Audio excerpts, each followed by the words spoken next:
Well, good afternoon. Welcome to this webinar on NSF's Improving Undergraduate STEM Education, the Education and Human Resources Program.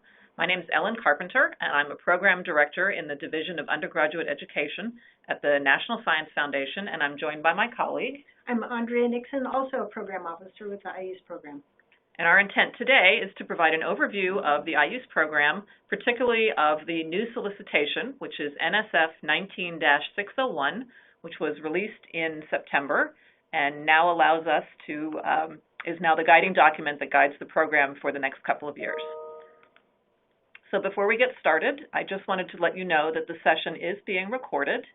By participating in the session, you are giving your permission to record your questions and comments. And so we will archive those and keep those for our records at the end of the webinar. So a question for you as an audience is, what would you like to do to improve STEM education?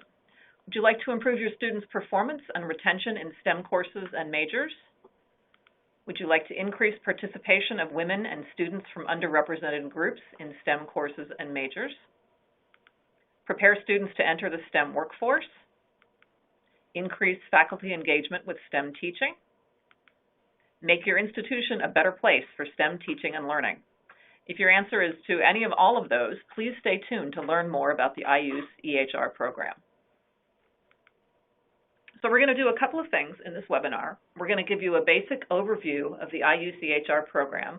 We're going to give you an opportunity to brainstorm for just a minute to think about what you'd like to do within this program. Some of you may already have ideas that you've been formulating and working on, and some of you may be at the very beginning of your thought process.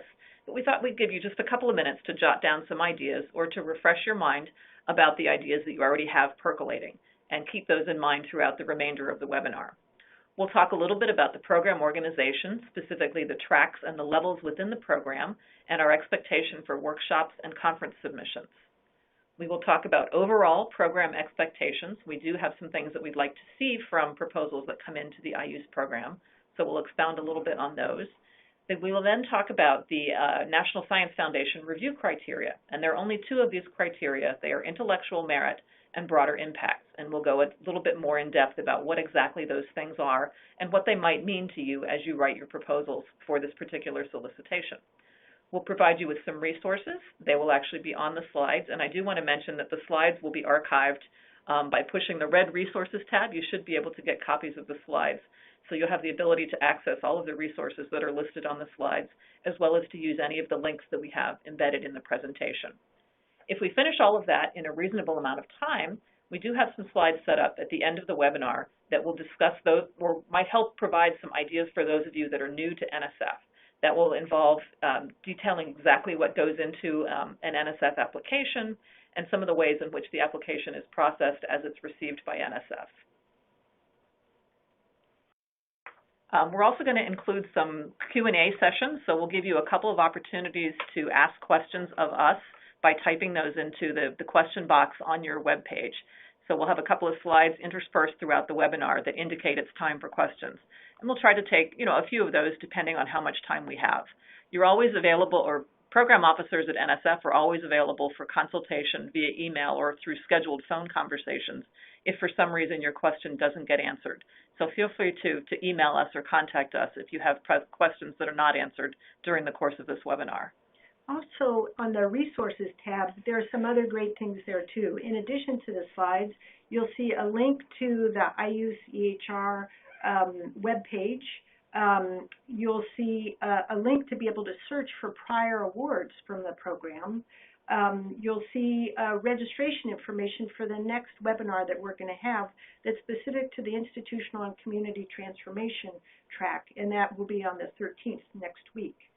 You'll see the solicitation and also slides, our slides, forgive me, and a survey to give us feedback on the webinar.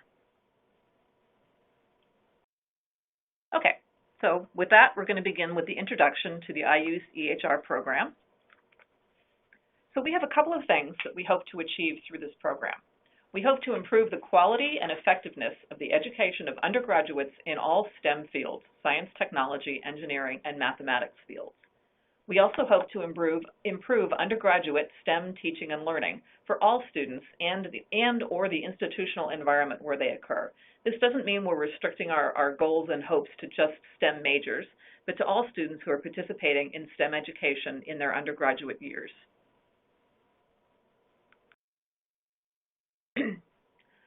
Anybody can apply for the IUSE program within certain limits. So proposals are accepted from all types of institutions of higher education, as well as from professional societies and organizations that work with or represent those institutions or societies. So our program efforts are geared toward undergraduate students, so the institutions should certainly be involved in undergraduate education in some way, shape, or form, or the professional societies should have undergraduate STEM education as one of their missions. We have funded a variety of different types of institutions over the years that the IUSE program has been in existence. So this indicates the different types of institutions and the level of degrees that have received IUSE funding since the program's inception, which was in 2013. So the largest fraction of our money has gone to public institutions, with other substantial fractions going to private institutions, nonprofit organizations, and a small fraction of our IUSE budget going to business and industry. Again, all of these efforts are focused at undergraduate STEM education, but the entity that receives the funding can be quite varied. The institutions themselves have granted a variety of different types of degrees. Most of the institutions, or a large fraction, are doctoral granting institutions. Some of them are master's granting, some grant only the bachelor's degree, some grant only the associate's degree, and some of them, such as, for example, the professional societies and business and industry, are not degree granting institutions at all. So the question now that I'm going to ask of you is, what exactly do you want to do with your efforts in the IUSE program? And so we're going to give you a couple of minutes here just to brainstorm about what you might have been longing to do to improve undergraduate STEM education at your institution. So this is a chance for those of you who have not really thought about a particular project to have a few minutes to jot down a few ideas and maybe keep those in the forefront of your brain as we go through the rest of this webinar, thinking about how those ideas might interact and intermesh with the objectives of the program. So what we'd like for you to do, for those of you who are new, actually this will be a good series of events. For those of you who have already got an idea in mind, you might take this minute to pull up a copy of your project summary or a copy of the objectives that you have for your particular project and read through and just refresh your memory about what exactly it is you were intending to propose. Anyway, we would like to ask you to write down 3 things you've been wanting to do to improve STEM teaching or learning, to look at those ideas and to try to figure out which one might be most compelling to you and what it might take to implement this idea. Would it take money? Would it take collaborations? Would it take engaging other people in your project? And to try to keep your ideas in mind as a target for an IUSE proposal. So we'll just give you a couple of minutes to do this. I think we'll set our timer for 2 minutes, and we'll be back with you at the end of 2 minutes.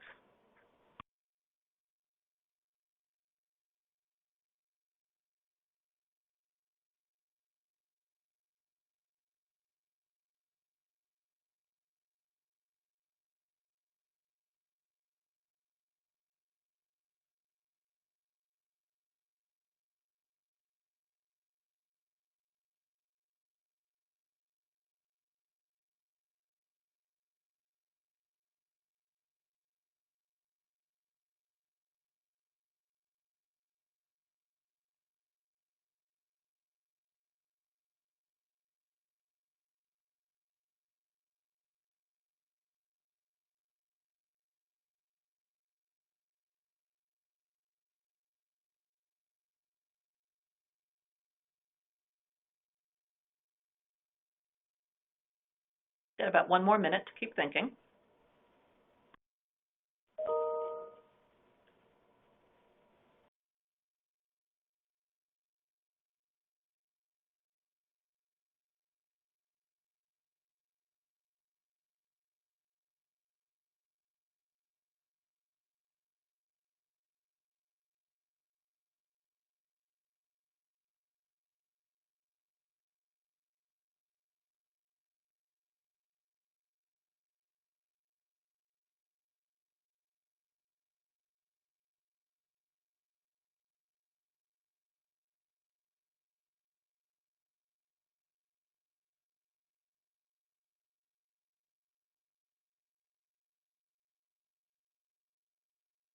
Okay, so let's start winding down this exercise.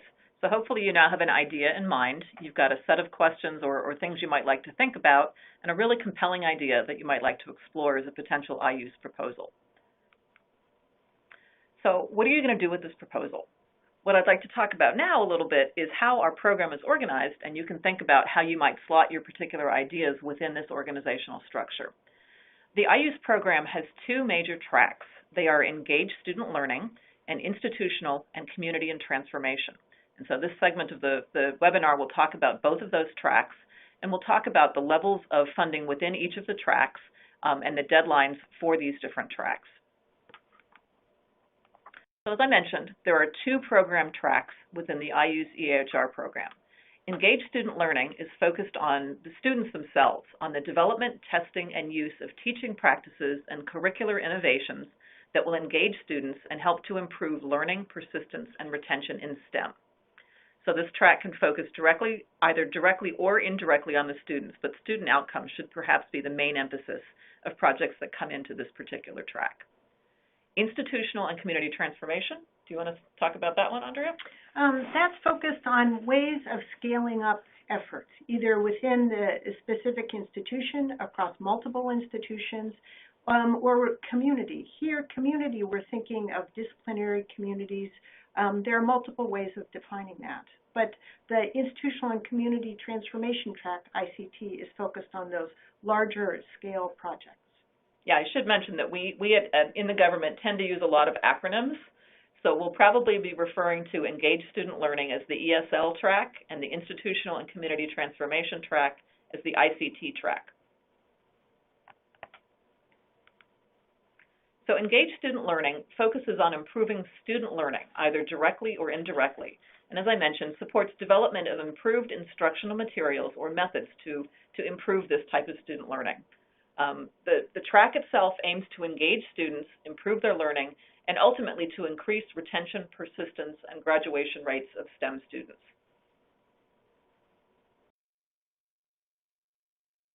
We can envision a range of approaches that might be applicable for this particular track.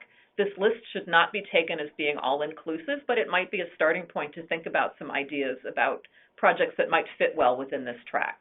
For example, developing and implementing novel instructional methods or technologies would certainly be appropriate for the engaged student learning track.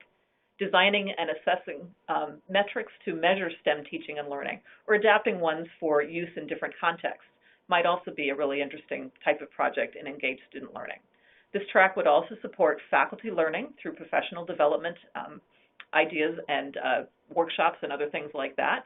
It can support discipline-based or interdisciplinary educational research. It can support envisioning or adaptation of learning environments for different populations and different types of students or across different types of disciplines. It would support co-curricular activities to increase student motivation and persistence in STEM.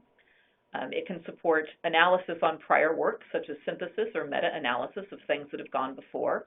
And it also supports collaborations between 2-year and 4-year institutions to develop innovative pathways for transfer and student success. And again, these are just a set of ideas. These are certainly not meant to be limiting, and there are all kinds of other great ideas that would certainly be appropriate for the engaged student learning track. The target populations for these types of projects are intended to be students at 2-year and 4-year institutions. STEM majors, either declared or in their introductory phases where they're not, have not yet declared a major. Students whose course of study requires solid skills and knowledge of STEM principles. Quantitative science, data science type of approaches certainly might fall into this. We're also interested in targeting non-STEM majors who are seeking to fulfill a general education requirement in STEM to improve their STEM learning as well. STEM faculty members could be another target for an ESL project through professional development to improve STEM teaching. And we also are interested in targeting pre-service STEM teachers in undergraduate teacher preparation programs. Those who are preparing to be STEM teachers at the K-12 level. The institutional and community transformation track, on the other hand, focuses on improving evidence-based instruction in academic departments, at the institutional level, in other organizations or communities. Earlier I was mentioning disciplinary societies. That would be an example of that. It's designed to support efforts to build and understand systemic change in undergraduate STEM education. And it aims to use appropriate theories of change, I'll talk more about that in a second, to transform institutions. Just as a reminder, we'll have a second webinar focused on this particular track on the 13th. Yeah, and there will be, the webinar information is available in the resource tab. So there are a range of approaches that these are emblematic of them, but they're not limited to these examples, the ICT track. Transformation of high enrollment classes to include evidence-based teaching practices, developing teaching evaluation rubrics rooted in a research-based framework, development of faculty communities to improve accessibility or sustainability of evidence-based practices, identifying best practices to guide institutional transformation, inclusion of non-tenure track faculty or instructors through policy and professional development, or identification of common elements across disciplines, programs, institutions, or systems that support students from underrepresented groups to be successful in STEM.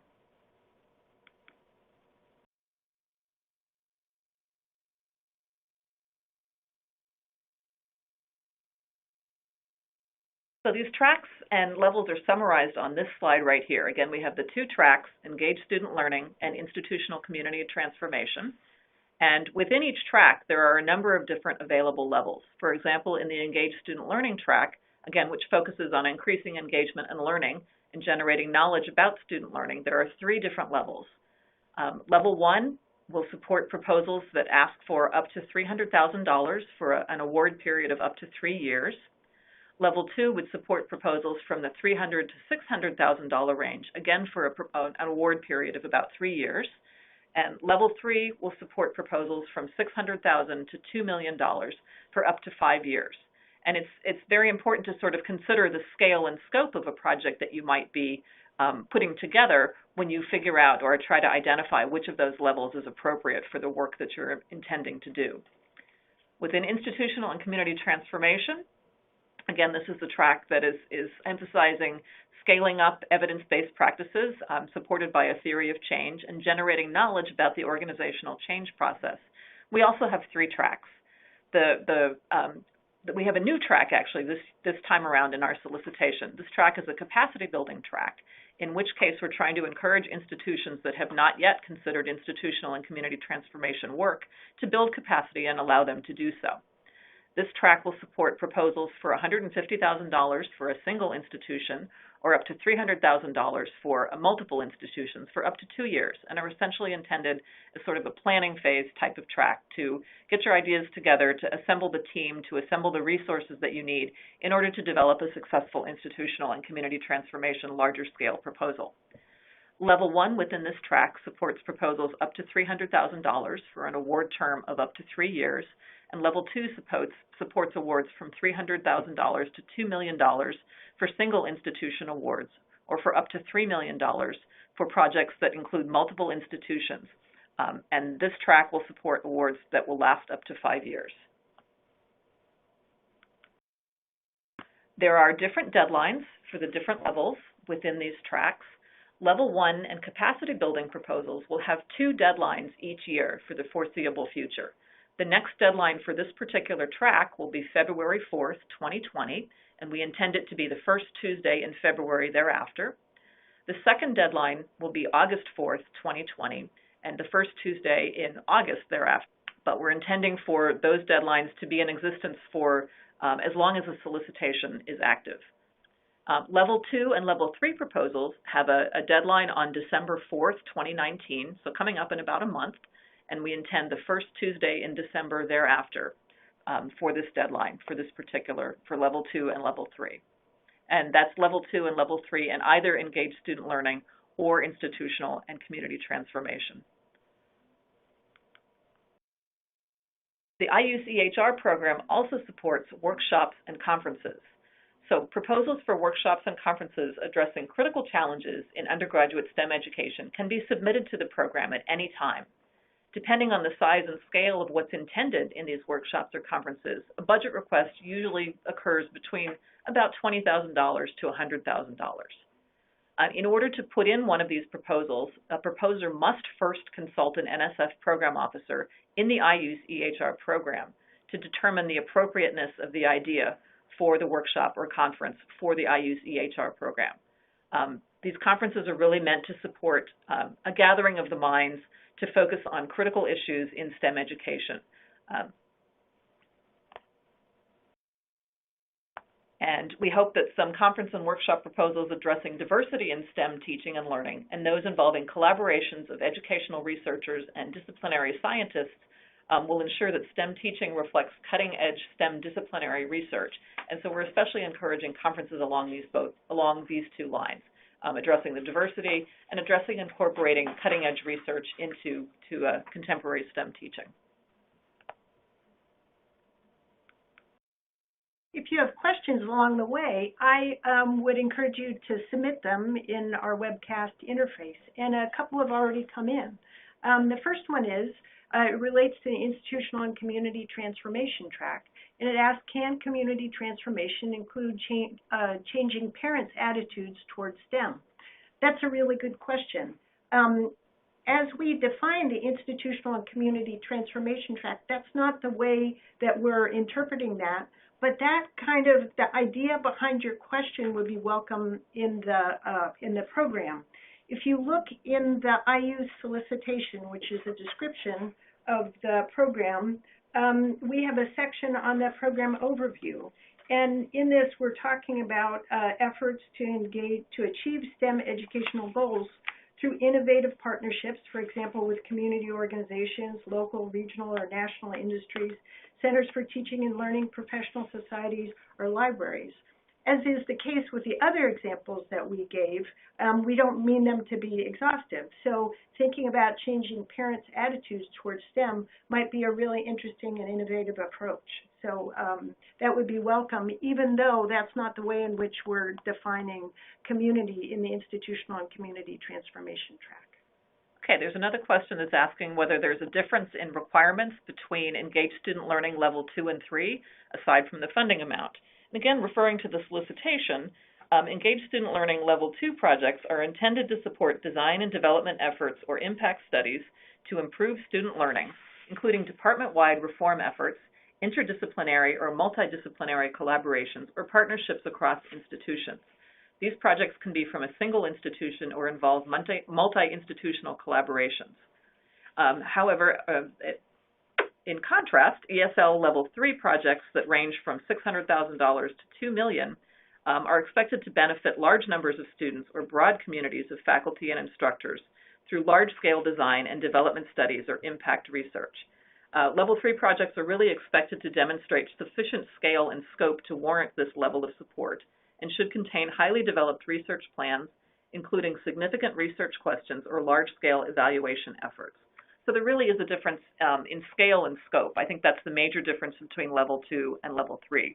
So thinking about the size and scale of the project might help you figure out which of those levels that you might belong in. You can also contact individual program officers and ask for their opinion, and we will certainly do our best to guide you as to which level might be appropriate for your ideas. You all are submitting fabulous questions. I would also, on the topic of identifying a program officer, starting on page 13 of the solicitation, excuse me, there's a list of program officers by discipline. If your project is focused in one disciplinary area, whether it's computer science or sociology or biology, you can identify specific program officers that might be best in a good position to field your questions. If your questions are interdisciplinary in nature, and by that I mean if, for example, they have 3 or more disciplines represented in a project idea that you have, I would encourage you to contact some interdisciplinary, the program officers listed for interdisciplinary projects. Actually, that would be Corby Hovis. And feel free to contact both Ellen and myself, and we're happy to help route you. I typically field questions that relate to institutional and community transformation projects. Yeah, so if you've sent a question to one of us, you know, again, if we're not the one who is appropriate to answer it, we're certainly going to be able to find someone who should be able to answer your question. And those conversations typically start with a one-page summary that you would pull together that addresses typically a very brief description of your project, an articulation that's concise about intellectual merit, and broader impacts as well. All that in a single page. Okay, we have a lot of questions here, so we're not going to be able to answer everything, but let's see what we can do. Would creating a new STEM major at a four-year college fall under the ICT umbrella? It could be under the engaged student learning. One way to think about weighing between, that's a fabulous question, between an engaged student learning and institutional and community transformation project is where is the preponderance of the work? If you are developing materials that, for example, would be student-facing, whether it's developing the major as in the question posed, in curricular materials, that is likely an engaged student learning project. It may also incorporate things like faculty development that would be really important. If you are thinking about developing a new major and engaging across your discipline or establishing a discipline, that might be something that would be associated with institutional and community transformation. So that's a good example of something that you might want to check in with a specific program officer about as well, if you have questions along those lines. Okay, here's another question. It reads, I'm interested in trying to build a community of faculty and undergraduate biology education at other primarily undergraduate institutions to help support education in the classroom and provide opportunities for undergraduate research in STEM disciplines. Does this fit well with the ESL track? And I think in looking at it, it actually would fit very well. It's focused on a single discipline. It's focused on efforts to improve undergraduate learning, and it could incorporate research experiences which have been shown to improve undergraduate identity and STEM identity and to help with their persistence and graduation in STEM degrees. There's another question. Can you be granted an Engaged Student Learning Track Award and then reapply for an Institutional and Community Transformation Award to scale up the impact? Yes, in fact, you can. You need not have prior funding in the IUSE program to go to submit a proposal for level 2 or level 3, but you are encouraged to have multiple submissions. Individual PIs or co-PIs can be up to 3 proposals in a given fiscal year, which is September 1st through through October 30th. Is that right? October 1st through September 30th. Thank you. Thank you. Almost. Okay, another question asks, previously there was an expectation that proposals would identify the type of educational research, foundational research, early stage exploratory research, etc. Is this still an expectation with the new solicitation? We actually have a paragraph in the new solicitation that addresses this very question, and I'm going to read it. It says, all IUSE EHR projects are expected to increase knowledge about effective STEM education. This may be achieved through posing one or more research questions that will be answered through the course of the study or through evaluation of project activities, impacts, or outcomes. So the answer is you have to figure out how to best justify the generation of new knowledge, whether that's through research or evaluation activities. If it's through research, then consulting the common guidelines, which is actually the document that defines those different types of research, is actually very appropriate and can help in framing your project. If you're going to focus on the project evaluation, you might want to provide an argument as to how evaluation will generate new knowledge and help you achieve the goals of your particular project. Another question, can engaged student learning proposals involve more than one institution? The answer is yes, definitely yes. And often that is an expectation with level 2 or level 3 proposals. The NSF also accepts collaborative proposals, that is to say a single project through which multiple proposals would be submitted from multiple institutions. So that's a long-winded way of saying yes, multiple institutions can partner in an engaged student learning proposal. Okay, and here's another question. Do community college faculty and students qualify as recipients or targets of a project services? Absolutely, and Definitely. We are very strongly encouraging community colleges to consider coming into the IUSE program, either as the lead institution or as partners with other institutions that aim to improve the education offered in their environments.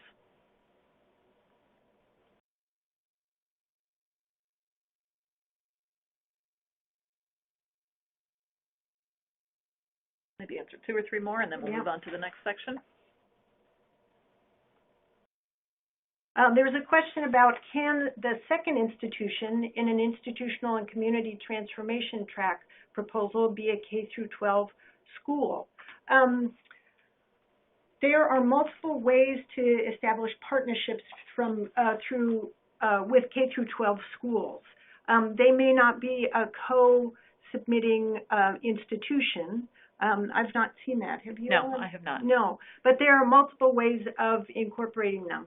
The IUSE program calls out specifically, in at least one of our examples, teacher preparation. And quite often those kinds of projects involve partnerships with K through 12 schools. Also, civic engagement projects may involve similar partnerships. So I would encourage you to be in touch with a program officer to think about ways of structuring such a proposal. Okay, here's a question about equipment purchases, about whether or not they're encouraged or allowed under IUSE grants. They could be if they relate directly to STEM education and are used specifically for educating students. If the purchase is also to further the research objectives of a principal investigator or a group of investigators at the institution and to only allow students as sort of secondary users, then that type of purchase would not be appropriate for an IUSE proposal. There's a question about whether you need to have a level 1 IUSE proposal funded to submit a level 2 proposal, and the answer is no. Your project can certainly come in at any level that is appropriate for the scale and scope of the intended activities.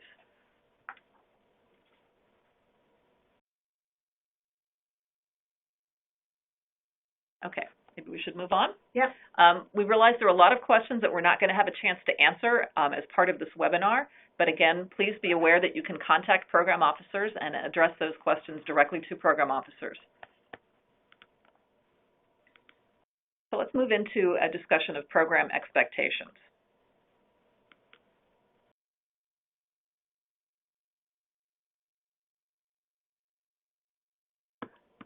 All IUSE proposals are expected to increase knowledge about effective STEM education through one of 2 activities, either posing one or more research questions or through evaluation of project activities, impacts, or outcomes. So successful proposals, we hope, will build on what is known, summarizing usually the published literature and defining a starting point from which to extend the prior work. We hope that successful proposals in general include a well-designed plan to gather data. They specify methods of analysis that will be employed to answer the questions that are posed within the proposal, and they include mechanisms to evaluate the success of the project.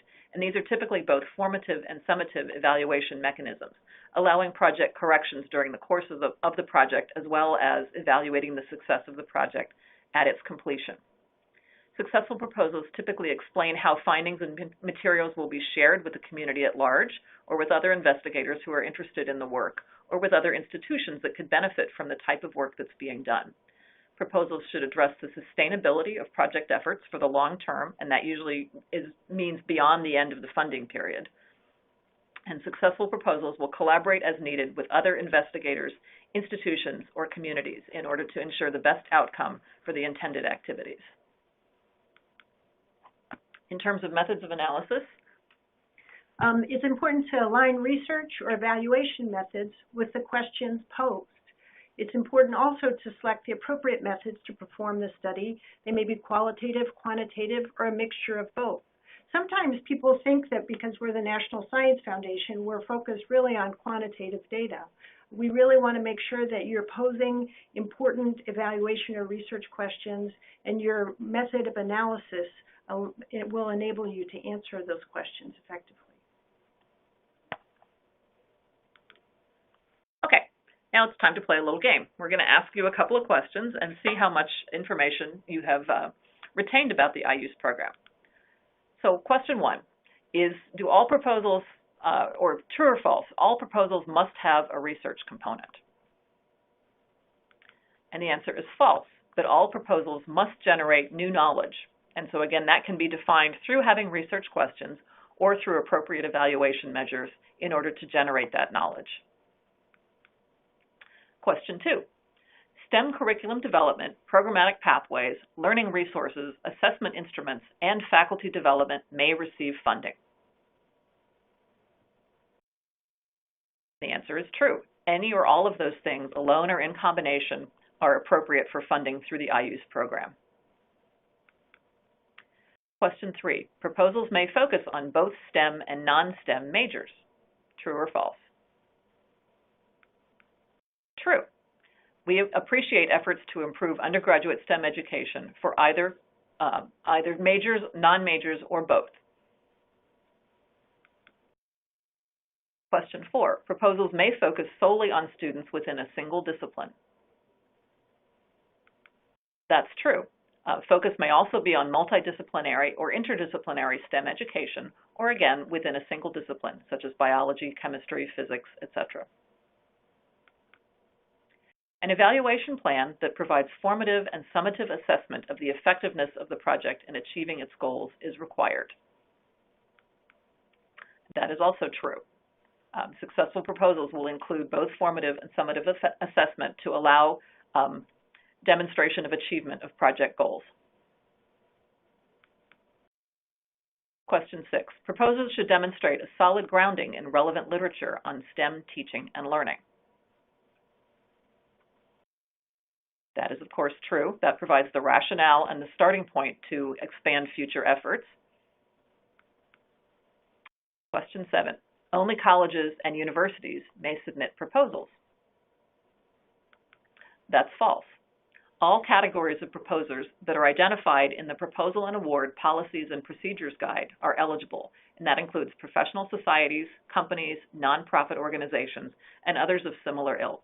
Again, the focus needs to be on undergraduate student education, and as long as those institutions have that focus or a partnership that allows them to achieve that focus, they are appropriate for application to the IUSE program.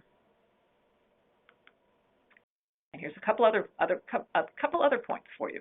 Which of the following can receive IUSE funding? Using and building evidence about improved STEM instructional practices, investigating novel instructional tools or learning systems, including cyber learning approaches, creating, implementing, and testing programmatic curricular, course, and technology-driven models for STEM teaching and learning, developing, implementing, and testing creative approaches for adoption of educational research into disciplinary teaching, developing and validating assessments or metrics for undergraduate STEM learning and instructional practice, and propagating and sustaining transformative and effective STEM teaching and learning through institutional practices or involvement of professional societies.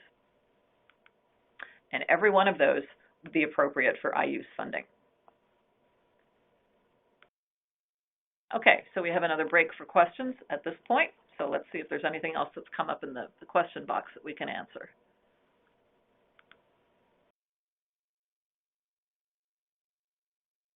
Okay, here's a question about external evaluators. The question reads, do we have to use external evaluators who are not otherwise involved in the project, or can this be done by people involved in the project?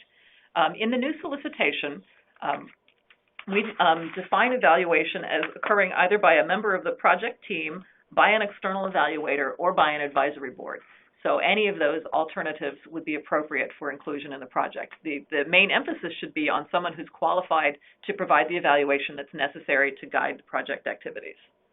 There was another question about the Engaged Student Learning track, which is specifically about generating knowledge about student learning.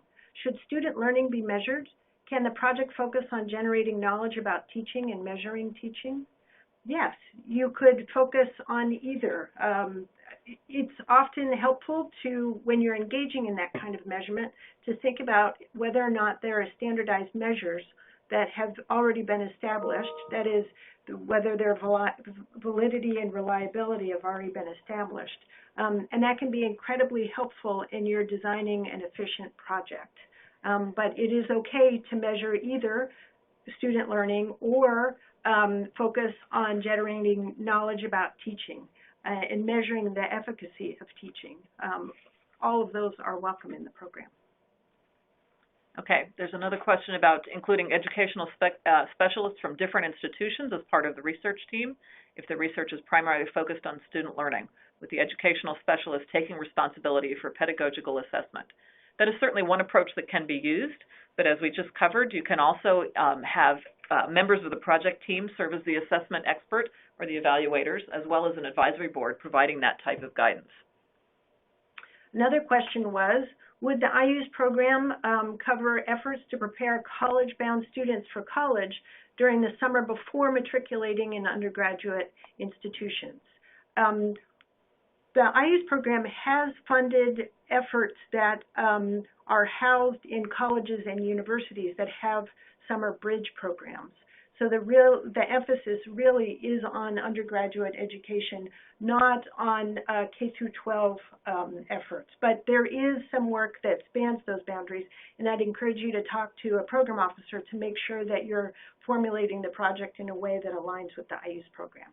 We might want to just take a minute and sort of discuss what an undergraduate really is. And by our sort of informal definition, an undergraduate is a student who is matriculated at an institution of higher education, whether they're intending to come in the fall and the summer bridge is what's the time that's happening before they actually step foot on the campus, or they are part of a degree program at that campus.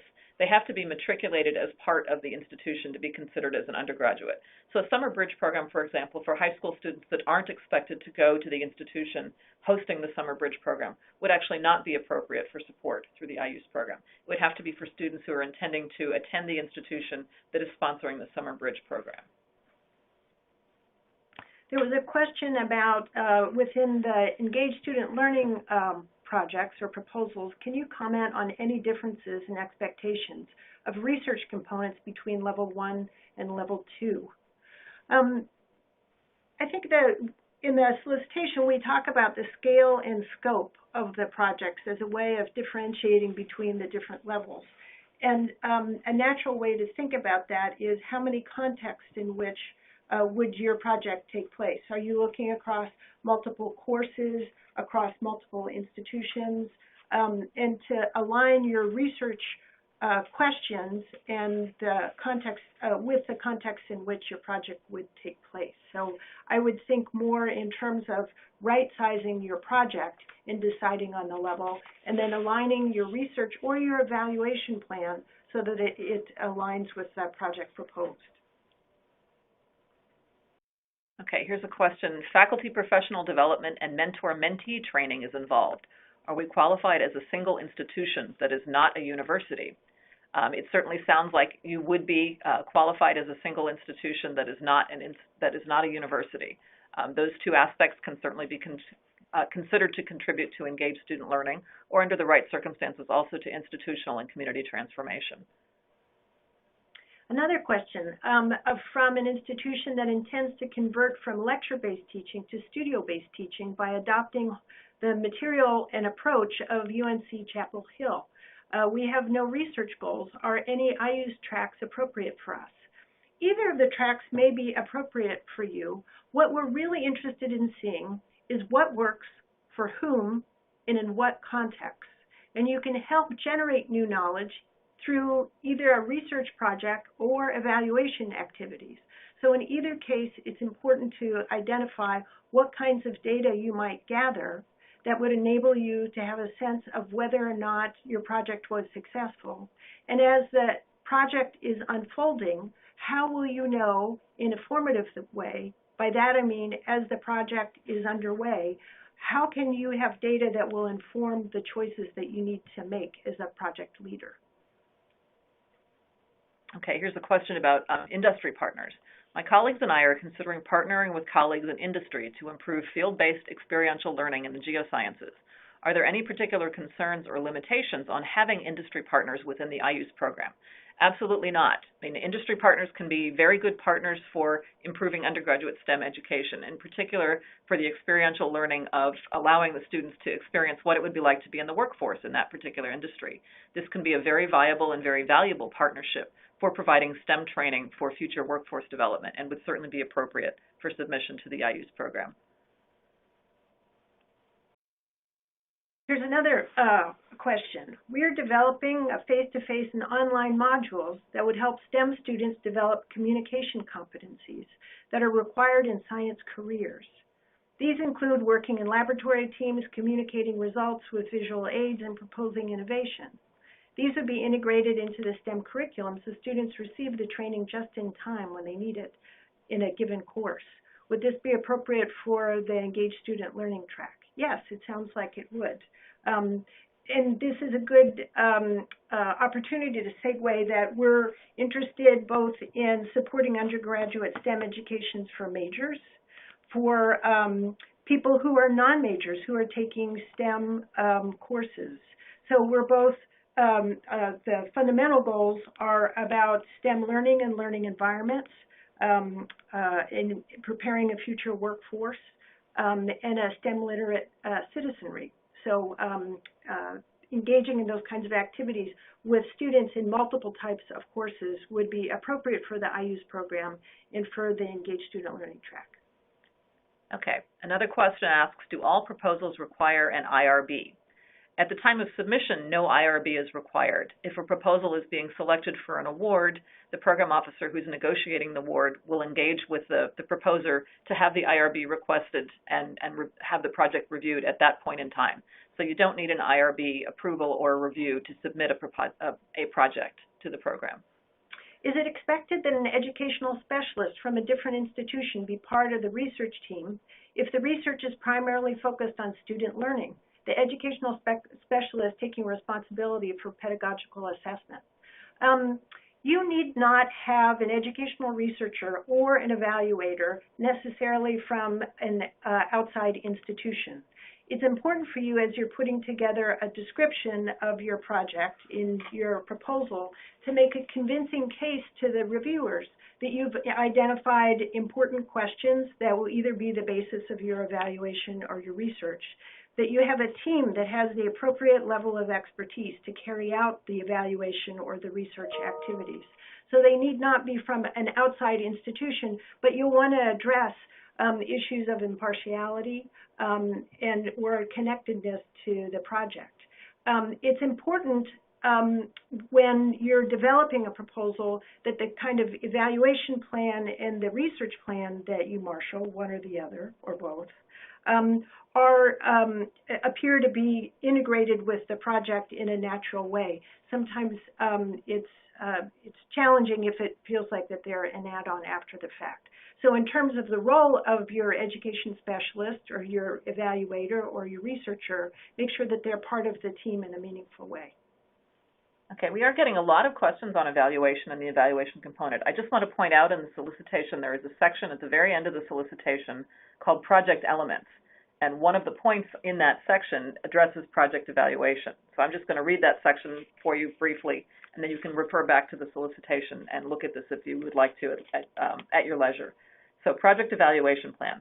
For all proposals except for ICT capacity building, an appropriate evaluation plan should be included along with project personnel dedicated to evaluation of project activities. The evaluation activities may be conducted by an independent external evaluator, by qualified members of the project team, or guided by a project advisory board. Evaluation activities should be aligned with proposed activities and expected outcomes. So it's going to be up to you to determine what type of evaluation activities you're going to need in your particular project and what the appropriate personnel or level of staffing would be to meet those needs. Should we move on? Let's do. Okay. So the next session of the webinar is going to address the NSF merit review criteria. And these are the criteria that are going to be used to assess any proposal that you would submit to any program at NSF with specific reference to proposals that are submitted to the IUSE program. There are two criteria that the National Science Foundation uses. They are intellectual merit and broader impact.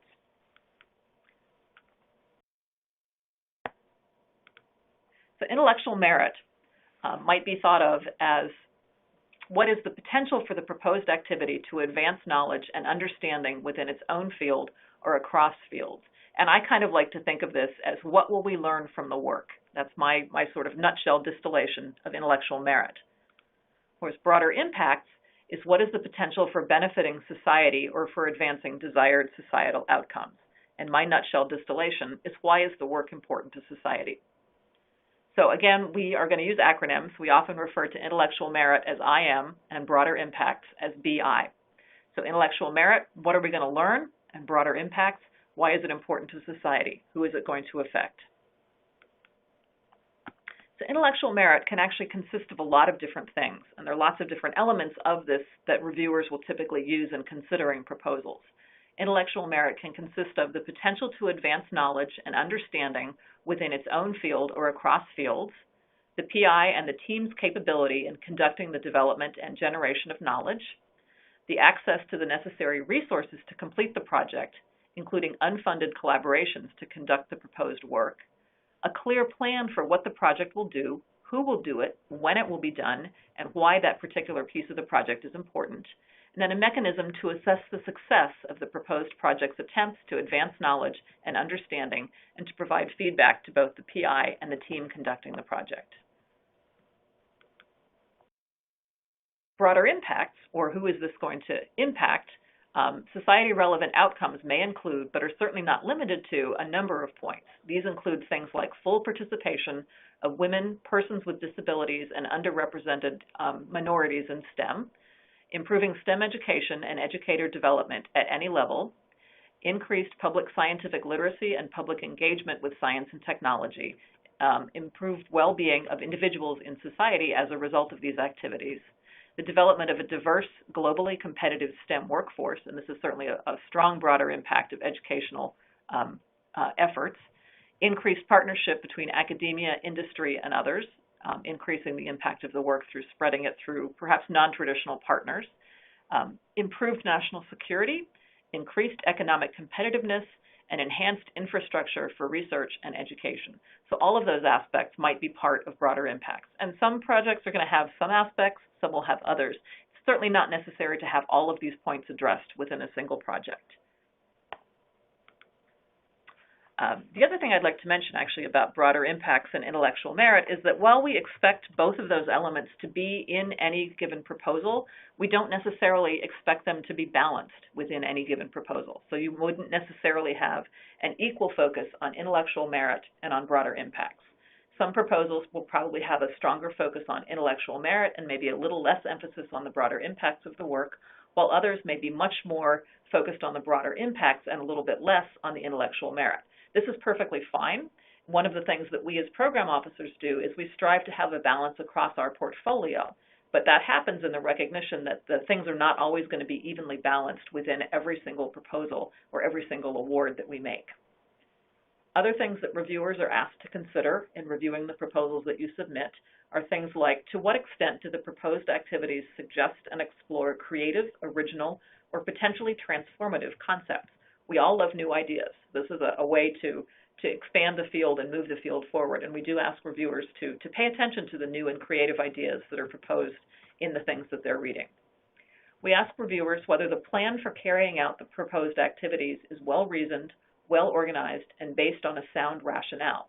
Does the plan also incorporate a mechanism to assess success? And we've talked a little bit about evaluation efforts that can indicate whether a project is successful. We ask reviewers to consider the qualifications of the individual, the team, or the institution to conduct the proposed activities, and whether or not collaborative partners might be engaged to help with that particular success of the project. We ask whether there are adequate resources available to the PI, either at the home institution or through collaborations, to carry out the proposed activities. And again, it's not necessary that your institution have every piece of the puzzle available to it, as long as you have collaborations in place that will allow you to get all of the pieces of the puzzle across the institutions that you're working with. We also ask reviewers to look at a couple of concrete elements of the proposals. These include things like the facilities, equipment, and other resources, data management plan, postdoctoral research or mentoring plan, and any required supplementary documents to make sure that they are all within reason for the project that's being proposed.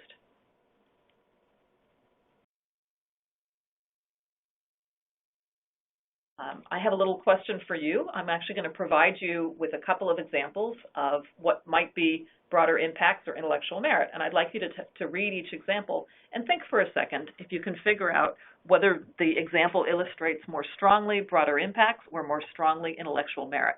And again, there may be elements of both within, but just think about which one might be the strongest element here.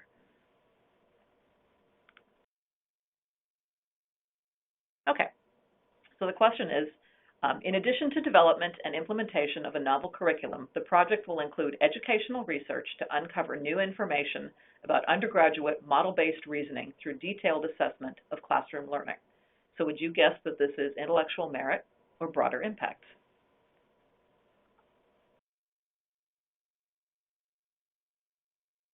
My feeling is that this is a reflection of the intellectual merit of a particular project. You're going to uncover new information, so that's knowledge generation about a particular aspect of undergraduate education, in this case, model-based reasoning. And so a reviewer might interpret this as a statement supporting the intellectual merit of the proposed project. And then here's another one. Activities planned will provide in-depth faculty development through a national series of workshops and an expansion of an ongoing national study of the effectiveness of this approach for learning about the nature of science. Intellectual merit or broader impact?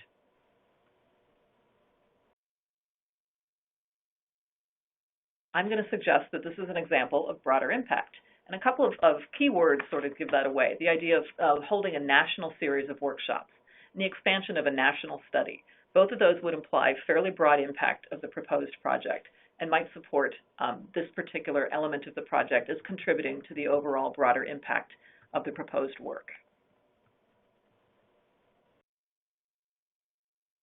Okay, questions on this section?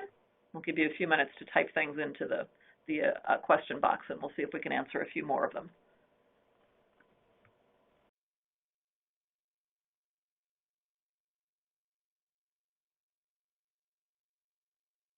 Okay, here's a question. Can we include training for graduate students to become peer educators for undergraduates? Absolutely. That is a very reasonable request, and we actually see that in lots of different IUSE proposals. Graduate students can be effective educators as they're much closer in age to undergraduate students, and including them in training of undergraduates would be appropriate. The only disclaimer I would make in including the graduate students is the overall focus of the proposal should still be on the undergraduates, even though graduate students may be a major piece of that particular puzzle.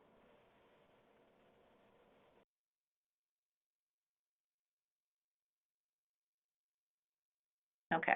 Another question reads, if part of a project involves introducing STEM into non-STEM courses, would that be appropriate to consider in the assessment of the project?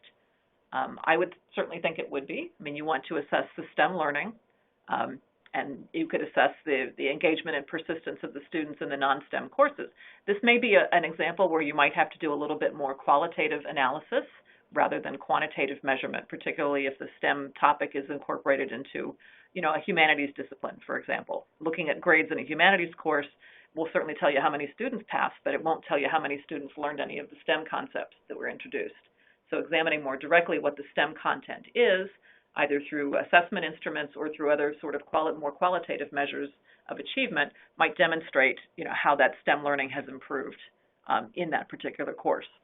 Although you can also certainly point to overall improvement in student persistence, perhaps as being related to introducing STEM concepts into that course. Another question was, my understanding is that first-generation college students, that is to say students who do not have family members who have gone to college at the time that the student is matriculating, are also represented. Does helping these students count as broader impact? Yes. It's important, in terms of broader impact, we encourage you to think about that along multiple dimensions. It could be in terms of characteristics that relate to race and ethnicity. It could be populations of students in rural environments or urban environments, that we really define that quite broadly. And it's helpful as you're articulating what your arguments are for broader impacts to give a sense of the communities that you would be serving and how that relates to your institutional goals or to a broader national need.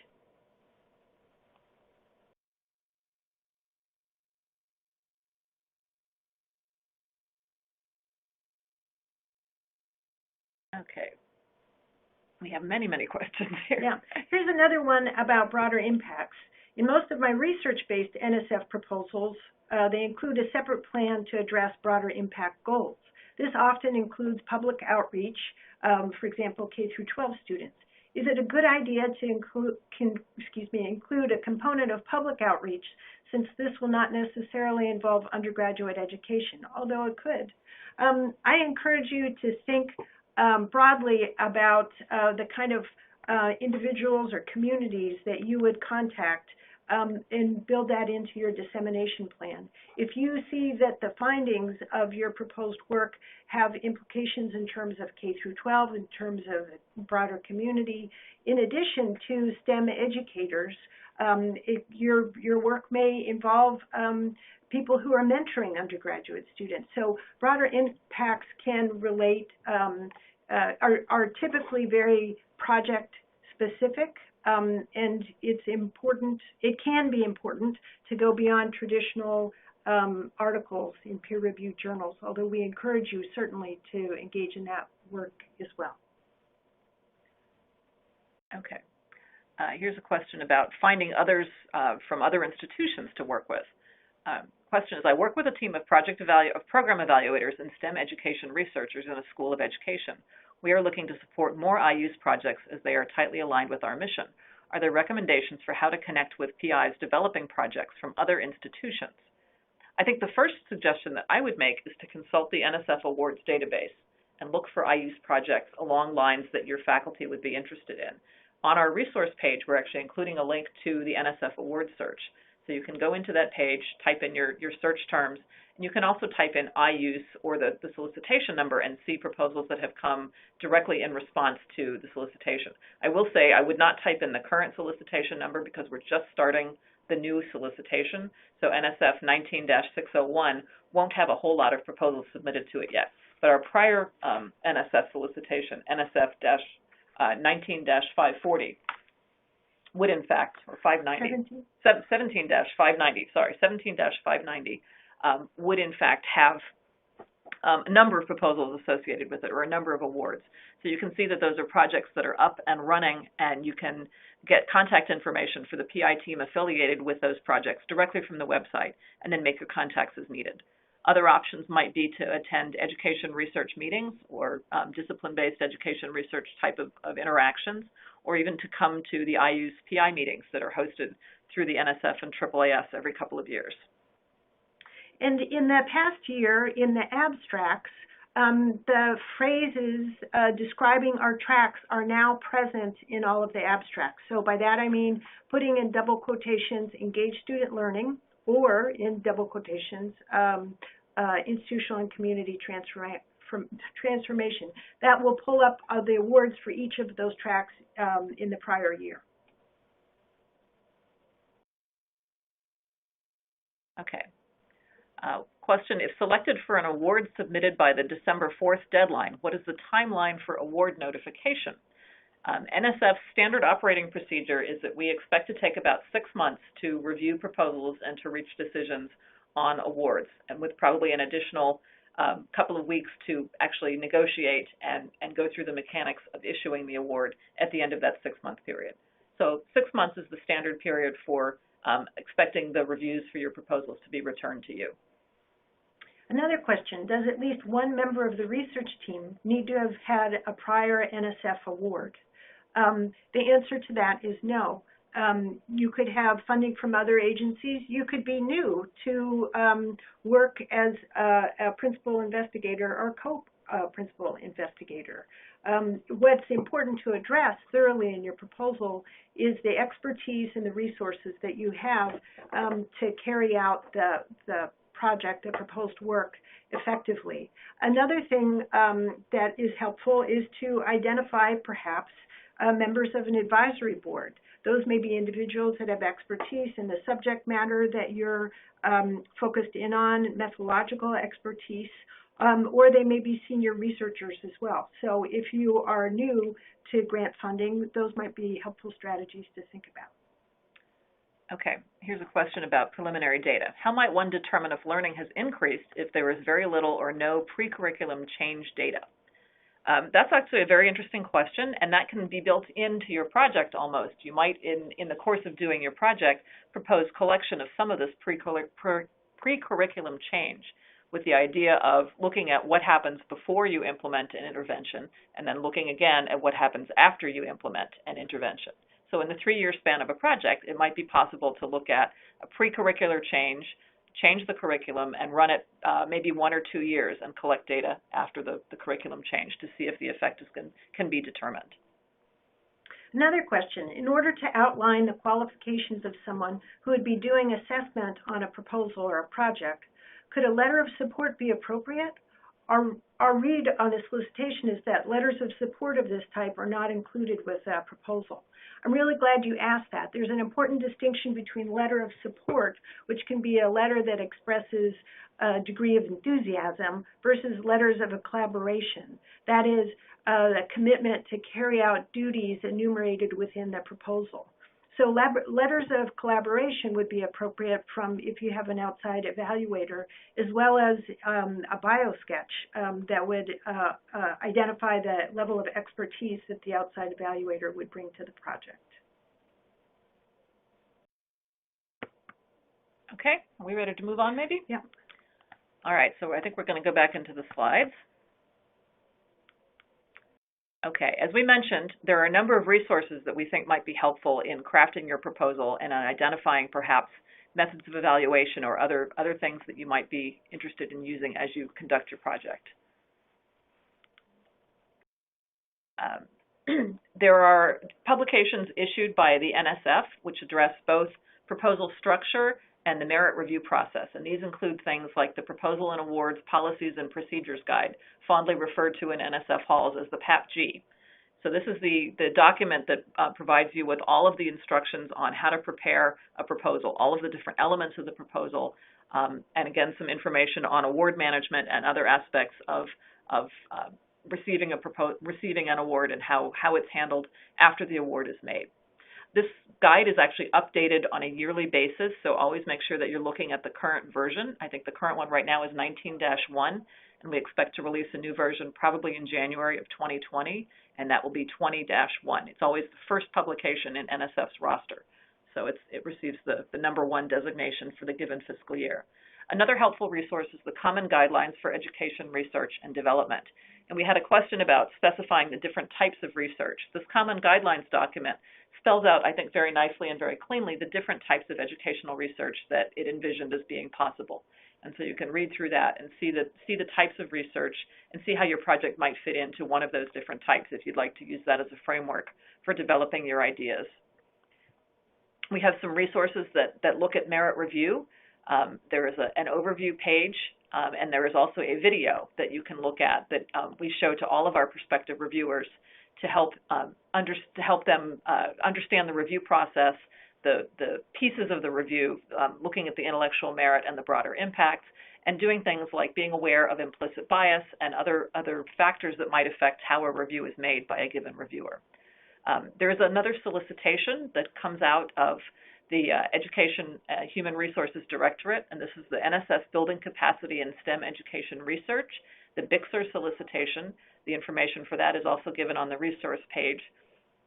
And that's a very basic research program that perhaps Andrea wants to talk a little bit more about. Sure. I mean, that is a program that's incredibly helpful in the sense that it's intended to help people in our communities that are PIs to further develop their methodological background. So if you're interested in engaging in either evaluation or research and you would like to retool, you can either apply for an individual BICSR award, submit a proposal for that, or if you're interested in offering institutes that are designed to build capacity. So, for example, in quasi-experimental design.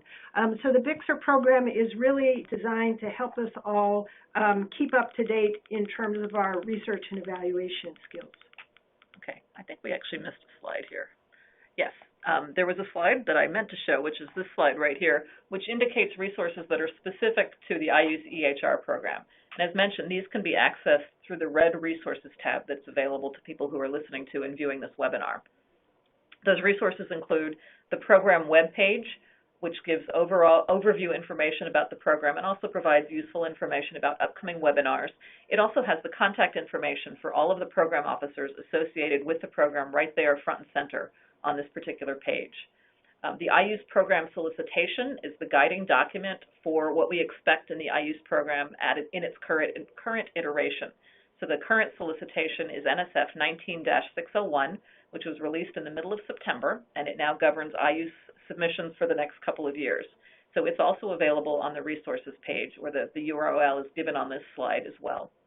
For people who are interested in prior awards, prior things that have been funded through the IUSE program, the best way to find out about them is to use the award search function of the NSF homepage, and to identify awards, again, using the search methodology that Andrea briefly outlined, to go in and find things that relate to the work that you're doing, or perhaps to find potential collaborators or other folks of interest who might be willing to help you out as you craft your project. And again, program officers at NSF are also a resource. We are willing and available to talk to any one of you about your project ideas and to help guide you either to find the appropriate relevant expertise or to help figure out what part of the IUSE program your project might best fit into. Usually the best way to approach a program officer is first by email, with the expectation you might want to send a one-page outline of the ideas that you have for your particular project to the program officer. And again, you can identify program officers by discipline and interest on the IUSE program webpage. If you can't find anybody that you really think matches exactly the type of project you're trying to do, you're certainly welcome to send your one-page outline either to Andrea or to myself, and we will read through it and either respond back to you directly or direct you to a program officer who has the appropriate expertise to help answer your questions.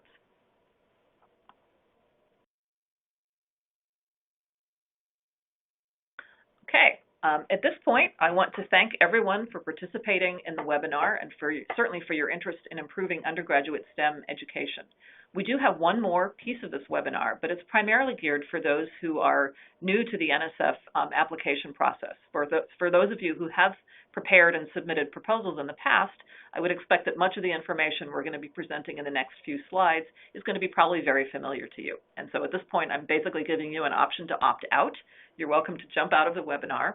I would like to ask, if you're going to leave the webinar at this point, that you please visit the resource page and look at the event survey and fill out and complete the survey form that will gather information about your impressions of this particular webinar. We certainly use that type of information to improve our webinars in the future and to provide you with information that you would find helpful as you prepare programs or as you prepare proposals for submission to the IUSE program. Again, thanks very much for listening, and if you're new to NSF, please stay tuned, so we'll move into the next component of the webinar about the actual proposal preparation process.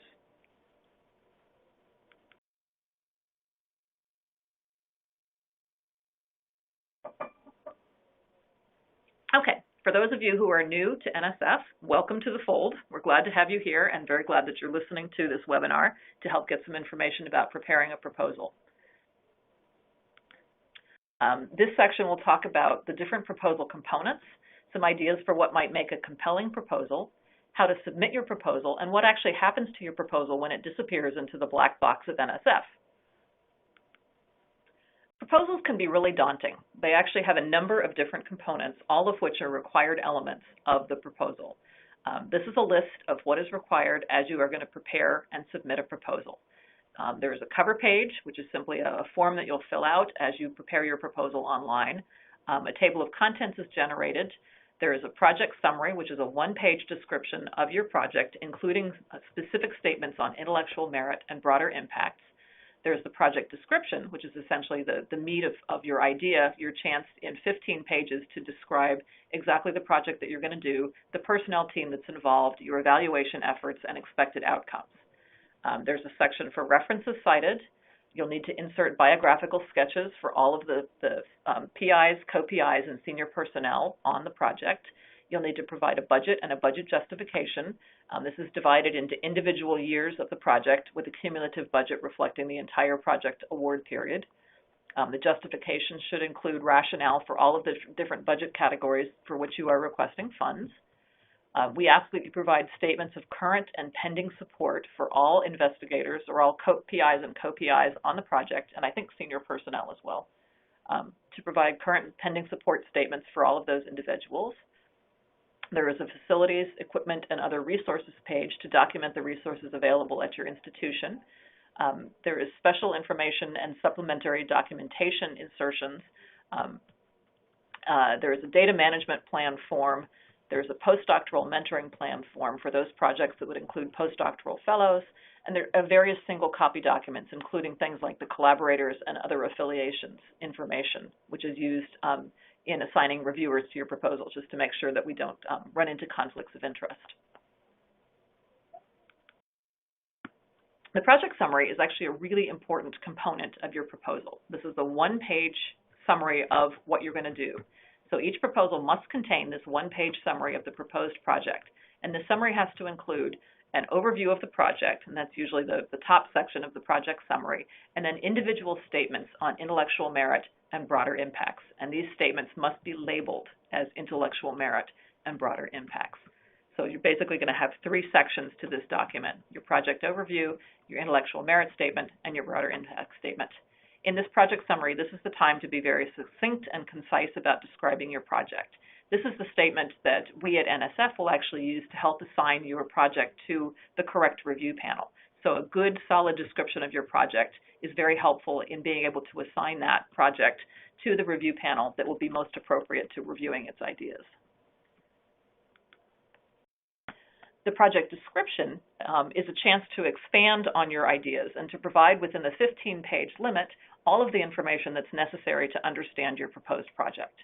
Within this section, you also have to have a section labeled intellectual merit. The project description as a whole must provide a clear statement of the work to be undertaken. It should include the objectives for the period of the proposed work and the expected significance of that work. It should indicate the relationship of the work to the present state of knowledge in the field, as well as to work in progress by the PI and others associated with the project. In general, it should outline the plan of work, including the design of activities to be undertaken, and where appropriate, should provide clear description of experimental methods and procedures. If you're using control groups, for example, what kind of students would be in your control group versus your experimental group? How are you going to gather the data? All of the information that are necessary to understand how the project will actually be conducted as you are doing it. The project description should address what you want to do, why you want to do it, how you plan to do it, how you will know if you succeed, and what benefits could accrue if the project is successful. And again, these relate very strongly to intellectual merit criteria, wanting to know exactly all of the elements of the project and how they contribute to the merit of the project. So the project activities may be based on previously established or innovative methods and approaches, but in either case must be well justified.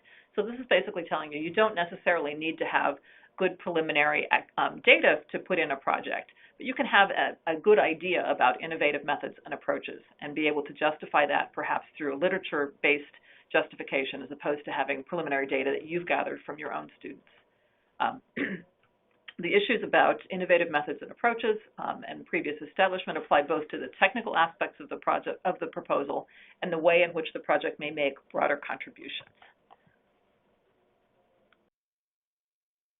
Within the project description, we also expect a section labeled broader impacts. So this is, again, your chance to identify the overall broader impacts of the project.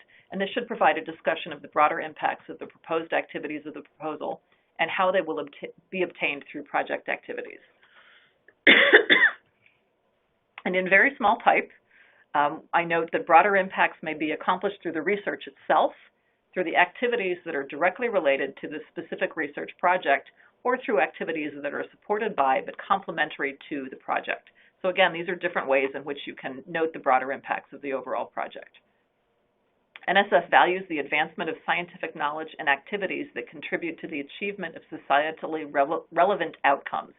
Such outcomes include, but are not limited to, full participation of women and people from underrepresented groups, persons with disabilities, improved STEM education development at any level, increased public scientific literacy and public engagement with science and technology, improved well-being of individuals in society, development of a diverse, globally competitive STEM workforce, increased partnerships between academia, industry, and others, improved national security, increased economic competitiveness of the U.S., and enhanced infrastructure for research and education. So again, this is a very broad litany of things that can be contained within the heading of broader impacts.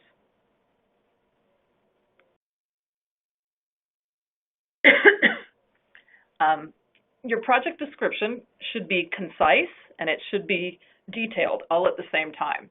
Brevity will assist both reviewers and the foundation staff in dealing effectively with your proposals. So you are not allowed to exceed 15 pages. You should include within your project description any results that you have from prior NSF support, not necessarily from the IUSE program, but from other NSF awards that you've had within the recent past. I think that's usually defined as about the last 5 years prior to the current submission. Any visual materials that you include have to be included within that 15-page limitation. And the project description itself must be self-contained. URLs must not be used because they're actually not live in the version that you will end up uploading into the NSF website. And you may not use appendix materials to supplant the page limitation. So you can't, for example, refer to additional documentation for a piece of your project as part of the appendix. Within that 15-page project description, we expect that there be included an assessment and evaluation plan. And this should include some form of evaluator. Again, that can be a member of the project team, it can be an external evaluator, or it can be a project advisory board. It should include some expected outcomes, the instruments that one will use to measure those particular outcomes, analysis of the data leading to determination of the success of the measures, and control experiments or control populations that one might compare the data to determine whether there was actually an effect of the project activities. Just a brief word on the difference between formative and summative evaluation. We've talked a little bit about this throughout the extent of the webinar, but this is a slide that I like to use because I think it very nicely illustrates the difference between what these two types of evaluation are. Formative evaluation might be when the chef tastes the soup. So when you're going through and, it's not the final product yet. You have a chance to add different elements or different ingredients to make the soup a little bit more tasty.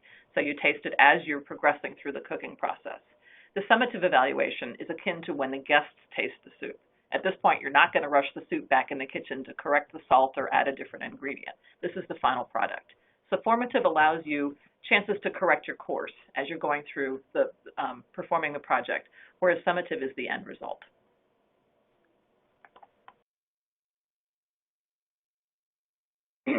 So there are a number of things that can help make your proposal competitive, and this is certainly not a limited list or an all-inclusive list, but this might be some ideas to think about as you're writing a proposal.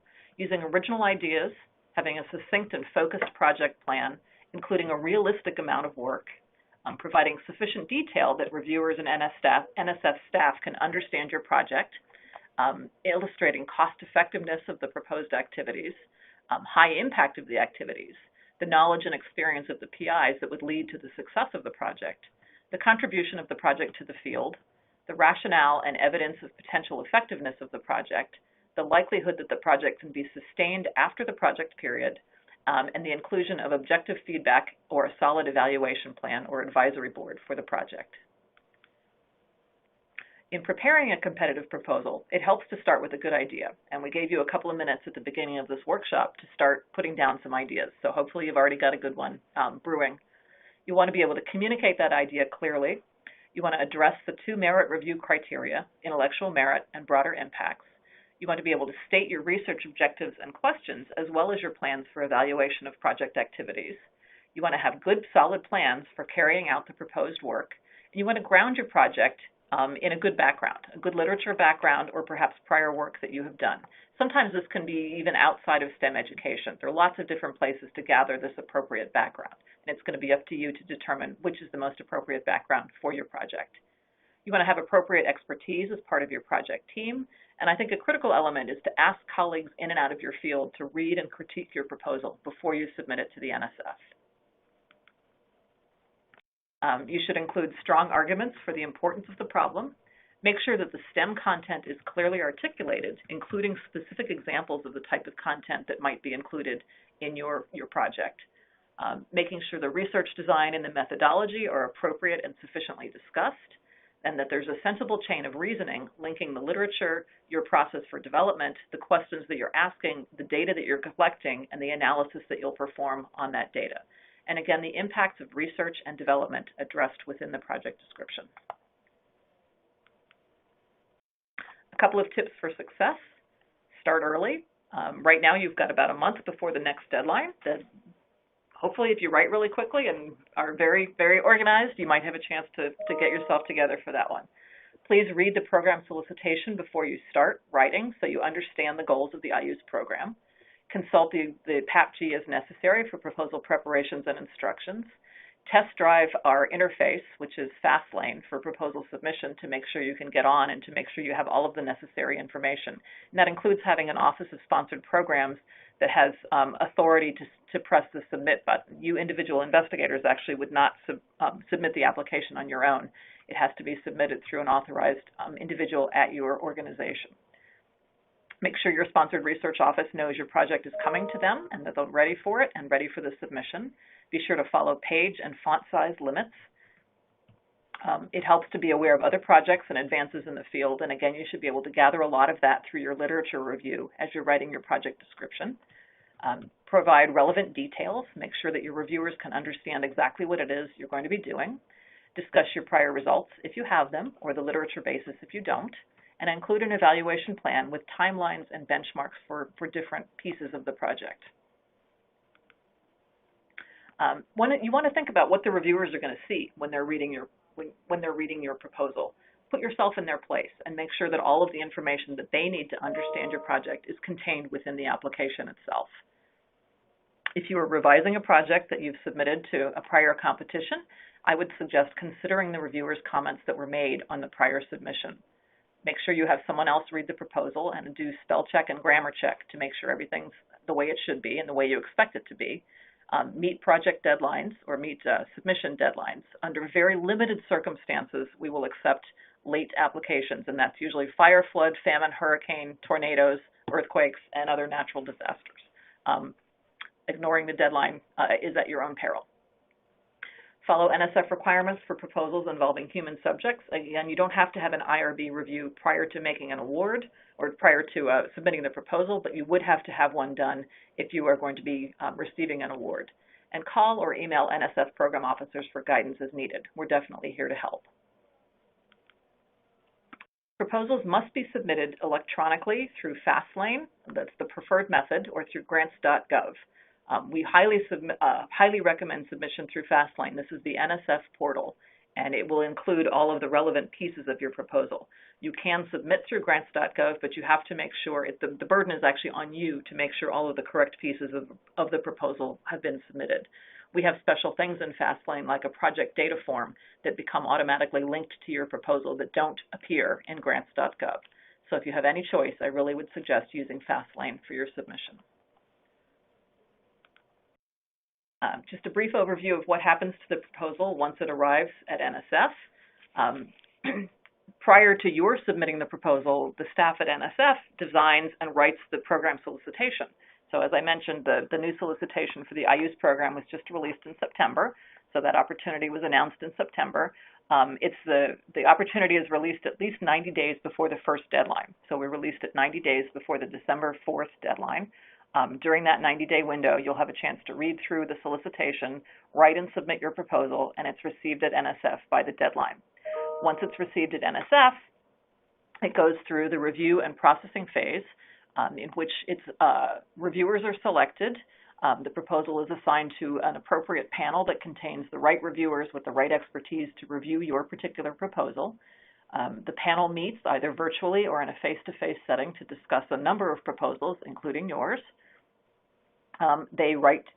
Each panel member will write an individual review of your proposal, and then for proposals that are actually discussed by the panel, a panel summary is also prepared.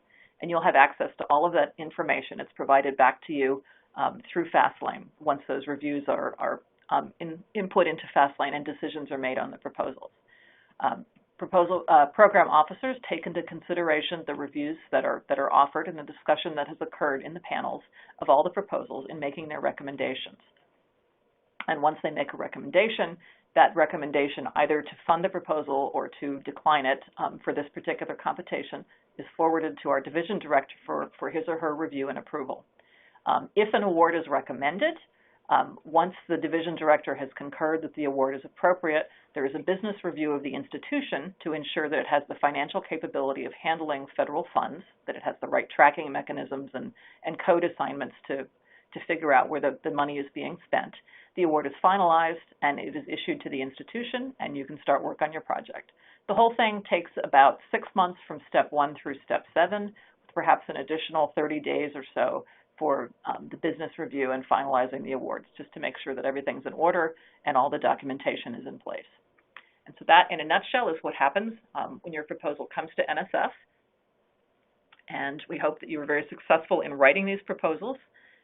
We certainly enjoy reading your very creative, novel, and interesting ideas. It's always a lot of fun to serve as a program officer in this program because the community has such great ideas and some really strong efforts at improving undergraduate STEM education. So, any questions on proposal preparation in the last minute?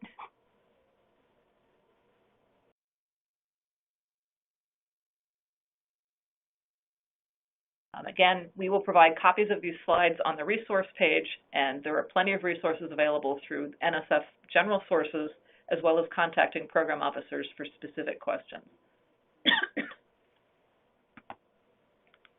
And we thank you for your interest in improving undergraduate STEM education.